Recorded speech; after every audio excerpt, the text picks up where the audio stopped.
来看高雄的消息，五月天5月天高雄演唱会总是上尾一场，场外有真侪感动人的故事。有一个资深的这个乐迷啦，这个歌迷，74岁一个姓柯的负责人，为台南去到高雄要听这个演唱会，形容脚头线呢无爽快，袂当行，要安怎？因为2年前又错过一摆演唱会，加上本身已经有会啊，伊讲无想要搁缺席，幸好一个知了，出动这个警车嘅协助，完成伊的心愿。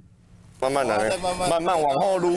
5月天高雄演唱会广场，一个74岁阿桑因为脚头无爽快，行袂发。不过离会场过1公里远，演唱会就要开始，阿桑嘛真着急。警察知影这个消息，嘛紧桥倒摆再去。抱孙安甲咱来。25年了啊。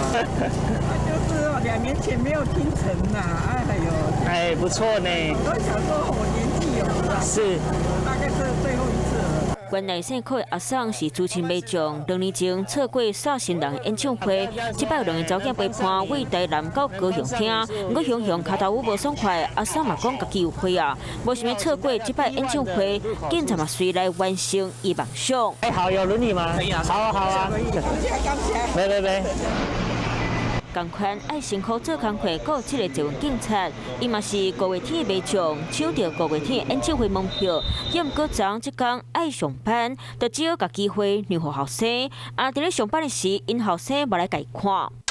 斗相共调查清查，就亲像伫咧甲爸爸讲，爱好好啊积气哦，嘛甲伊揽一个，尾仔后生一手甲伊讲再会，准备和妈妈去听演唱会。为重温两人年轻活力，2月份。 开始抢票，订到的日期未轮休，没办法与老婆一同前往。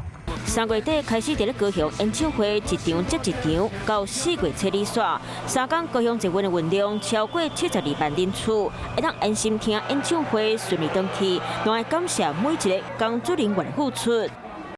Hello， 大家好，我是乃瑜，要教给大家2个任务。第一个，华视新闻的脸书专页，你按赞了吗？